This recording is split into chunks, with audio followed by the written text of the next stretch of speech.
शिवसेना पक्ष धनुष्यबाण चिन्ह कुणाचं यावर आजपासून सुप्रीम कोर्टात अंतिम सुनावणी। सुप्रीम कोर्टातील 30 सदस्यीय खंडपीठापुढे होणार सुनावणी। सुनावणीकडे राज्याचं लक्ष। कणकवलीत दोन्ही शिवसेना एकत्र येण्याच्या चर्चेवरून उद्धव ठाकरे नाराज असल्याची चर्चा। शिंदेंच्या शिवसेनेसोबत युतीच्या प्रस्तावावर ठाकरेंची नाराजी। न्यूज 18 लोकमतला सूत्रांची माहिती। अजित पवारांनी उपमुख्यमंत्री पद आणि पुण्याच्या पालकमंत्रीपदाचा राजीनामा द्यावा। पुणे जमीन गैरव्यवहार प्रकरणी आरोप करत अंजली दमानी यांची मागणी। जिल्हाधिकारी चौकशी समितीत कसे असू शकतात? पुणे जमीन गैरव्यवहार प्रकरणी दमानी यांचा सवाल। जिल्हाधिकाऱ्यांनी डिसेंबर 2024 ते आतापर्यंत काहीच केलं नसल्याचाही दमानी यांचा आरोप। तुळजापूर ड्रग्ज प्रकरणातील संशयित आरोपीच्या भाजप प्रवेशावरून नवा वाद। खासदार सुप्रिया सुळेंचं मुख्यमंत्र्यांना पत्र। संबंधित पदाधिकाऱ्यांवर कारवाई करण्याची सुळेंची मागणी। भाजपकडून नगराध्यक्षपदाच्या बहुतांश उमेदवारांना एबी फॉर्मचं वाटप। काल संध्याकाळी उशिरा प्रदेश कार्यालयातून एबी फॉर्म रवाना। वरिष्ठ सूत्रांची न्यूज 18 लोकमतला माहिती।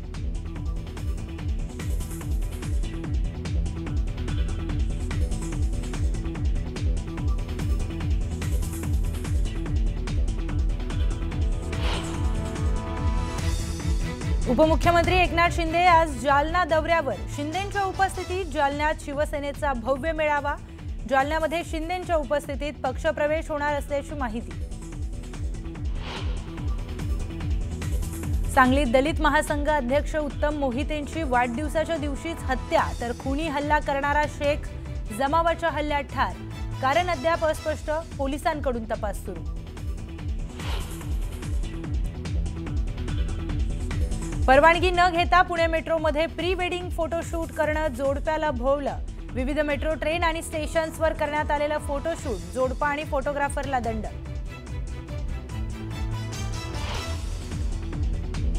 ज्येष्ठ अभिनेते धर्मेंद्र यांना रुग्णालयातून डिस्चार्ज। पुढील उपचार घरी घेणार असल्याची माहिती। धर्मेंद्र यांना काही दिवसांपूर्वी श्वास घेताना होत होता त्रास। अभिनेता गोविंदा रुग्णालयात दाखल। गोविंदाला चक्कर आल्यामुळे गोविंदावर क्रिटी केअर रुग्णालयामध्ये उपचार सुरू।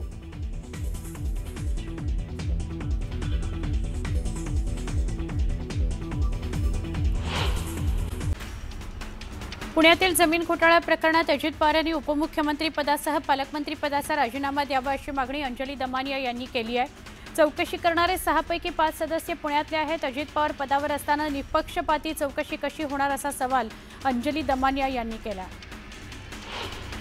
शीतल तेजवानींना खरेदी खतावर सही करण्याचे अधिकार नाहीत। करार रद्द करण्याचे अधिकार पार्थ पवार मीडिया कंपनीकडे नाहीत असं दमानिया म्हणाल्या। कायद्यानं हा व्यवहार रद्द करता येणार नाही। सिव्हिल कोर्टात जाऊनच सरकार व्यवहार रद्द करू शकतं असं दमानिया म्हणाल्या। पिंपरी चिंचवड महानगरपालिकेवर असलेली भाजपची एकाती सत्ता उलथवून टाकण्याच्या हेतूने दोन्ही राष्ट्रवादी गट एकत्र येणार असल्याचं जवळपास निश्चित झालंय। भाजपला रोखण्याकरता युती करण्याबाबत दोन्ही गटाच्या शहराध्यक्षांनी देखील सहमती दर्शवली आहे। त्यामुळे भाजपला रोखण्याकरता राष्ट्रवादी काँग्रेसकडून खेळली गेलेली ही राजकीय खेळी यशस्वी होते का हे पाहायचं। येणाऱ्या 2 डिसेंबरला फुलंब्री नगर परिषदेसाठी मतदान होणार आहे। फुलंब्री नगर परिषदेमध्ये महायुती विरुद्ध महाविकास आघाडी यामध्ये भाजप विरुद्ध शिवसेना ठाकरे गट अशीच लढत असणार आहे। चहाची टपरी पानटपरी इतर ठिकाणी सध्या नगर परिषदेच्या निवडणुकीची चर्चा आहे। कोल्हापुरामध्ये दोन्ही राष्ट्रवादी काँग्रेस एकत्र आले आहेत। स्थानिक स्वराज्य संस्थेच्या निवडणुकीमध्ये राष्ट्रवादी काँग्रेस शरदचंद्र पवार पक्ष आणि राष्ट्रवादी काँग्रेस अजित पवार या दोन्ही पक्षांची युती झाली आहे। चंदगड नगर परिषदेमध्ये दोन्ही राष्ट्रवादी काँग्रेसने आघाडीची घोषणा केली। आगामी स्थानिक स्वराज्य संस्थांच्या अनुषंगाने सोलापुरामध्ये राष्ट्रवादी काँग्रेस शरदचंद्र पवार गटाला मोठा धक्का बसलाय। भाजपनं हा धक्का दिलाय। राष्ट्रवादी काँग्रेस शरदचंद्र पवार पक्षाचे माजी नगरसेवक प्रथमेश कोठे यांच्यासह स्थायी समितीचे माजी सभापती विनायक कोंडियाल, माजी नगरसेवक कुमुद अंकाराम, विठ्ठल कोटा, माजी नगरसेवक शशिकांत कैची यांनी भाजपमध्ये प्रवेश केलेला आहे। मावळात पुन्हा एकदा राजकीय समीकरणांचा खेळ रंगला असून महायुतीचा मावळ पॅटर्न कायम ठेवण्यात आलाय। लोणावळा नगर परिषद राष्ट्रवादी काँग्रेसकडे तर तळेगाव दाभाडे भाजपकडे अशा या राजकीय समीकरणावर शिक्कामोर्तब झालं। एरंडोल पारोळा विधानसभा मतदारसंघात अजित पवार गटाच्या राष्ट्रवादी काँग्रेसची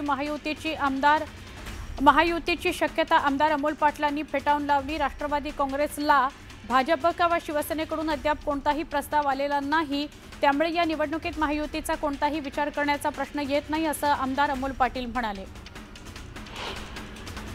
जळगाव जिल्ह्याच्या चोपडा नगर परिषदेच्या निवडणुकीसंदर्भात जिल्हाधिकारी रोहन घुगे यांनी भेट देऊन निवडणुकीसंदर्भात आढावा घेतला। चेकपोस्ट, मतमोजणी कक्ष, स्ट्रॉंग रूम, नामनिर्देशन पत्र दाखल करण्याचा पक्ष याची पाहणी केली जाणार आहे।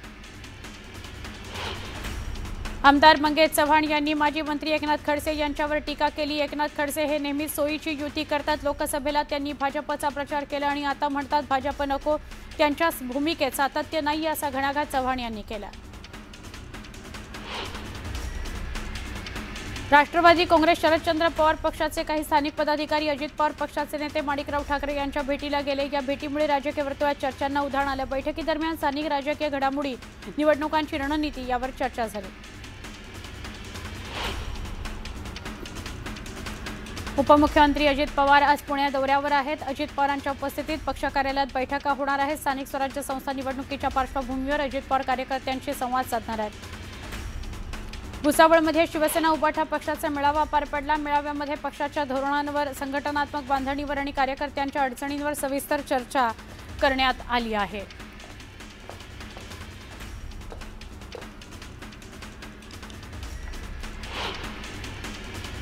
एक महत्त्वाची बातमी बघणार आहोत। राज्यातील सधन महापालिका म्हणून ओळखल्या जाणाऱ्या पिंपरी चिंचवड महापालिकेवर असलेली भाजपची एकहाती सत्ता उलथवून टाकण्याच्या हेतूने दोन्ही राष्ट्रवादी काँग्रेसचे गट एकत्र येणार असल्याचं जवळपास निश्चित झालेलं आहे। भाजपला रोखण्याकरता युती करण्याबाबत दोन्ही गटाच्या शहराध्यक्षांनी देखील सहमती दर्शवली आहे। त्यामुळे भाजपला रोखण्याकरता राष्ट्रवादी काँग्रेस, शरदचंद्र पवार पक्ष आणि राष्ट्रवादी काँग्रेसचा अजित पवार गट हा पिंपरी चिंचवडमध्ये एकत्र आलाय। आता ही खेळी यशस्वी होते का हे बघावं लागेल। दुसरीकडे निवडणुकीच्या तोंडावर राष्ट्रवादी काँग्रेसच्या होणाऱ्या अशा राजकीय युतीचा भाजपवर कोणताही परिणाम होणार नाही असं सांगत भाजप नेत्यांनी राष्ट्रवादी काँग्रेसवर मिश्किल टिप्पणी केली।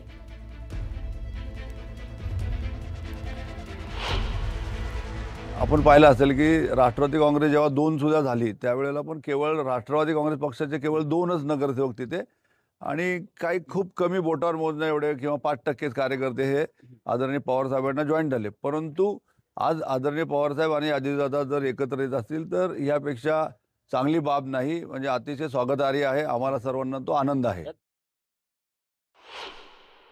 जागा वाटपाच्या याच्यामध्ये आमचा कुठलाही संघर्ष होणार नाही, पण अजितदादांच्या पक्षाला आमच्या सोबत घ्यायचा हा निर्णय सर्वस्वी वरिष्ठांचा असेल, माननीय साहेब असतील, ताई असतील, शशिकांत शिंदे साहेब असतील, हा जो निर्णय आम्हाला देतील, जो आदेश देतील त्या आदेशाचं पालन आमच्याकडून केलं जाईल।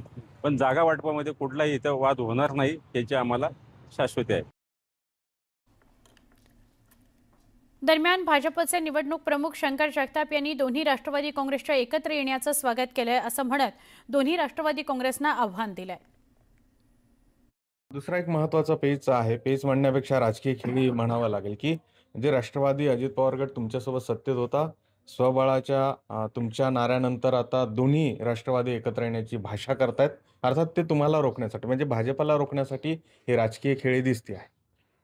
तसं एकंदरीत दिसत नाही आणि जरी असेल तरी भारतीय जनता पार्टीवर कसलाही परिणाम होणार नाही, कारण आम्ही पिंपरी चिंचवड महानगरपालिकेमध्ये 128च्या 128 जागाची पूर्ण तयारी आहे। आमचे बूथ प्रमुखापर्यंत, पेज प्रमुखापर्यंतची पूर्ण तयारी झाली। उमेदवारही आमच्याकडे सक्षम उमेदवार आहे आणि जर असं काही कुणी एकत्र येत असेल तर निश्चितच त्याला भारतीय जनता पार्टी आणि कार्यकर्ते हे सक्षम आहेत। पण मग असं एकत्र यावं लागतं निवडणुकीच्या तोंडावर त्यांना, ही प्रत्येक पक्षाची स्ट्रॅटेजी असते आणि त्या स्ट्रॅटेजीप्रमाणे प्रत्येकजण इलेक्शन जसं आज आता आरक्षण डिक्लेअर झालेले आहेत, आरक्षण डिक्लेअर झाल्यानंतर प्रत्येक पक्ष हा स्ट्रॅटेजी वेगवेगळी करू शकतो आणि त्याप्रमाणे त्यांनी केली असेल तर त्याचं स्वागतच आहे. प्रतिनिधी सूरज पाटील सर, गोविंद वाकडे, न्यूज 18 लोकमत, पिंपरी चिंचवड. जेजुरी नगर परिषदेमध्ये सुद्धा दोन्ही पवार एकत्र लढण्याची शक्यता आहे. दोन्ही राष्ट्रवादी काँग्रेसकडून चर्चा सुरू आहे. जेजुरी नगर परिषदेमध्ये 20 जागा आहेत आणि दोन्ही राष्ट्रवादी काँग्रेस एकत्र येऊन त्या लढणार आहे असं कळतं आहे. पिंपरी चिंचवड पाठोपाठ जेजुरीमधून सुद्धा 2 राष्ट्रवादी काँग्रेस एकत्र येण्याच्या चर्चा.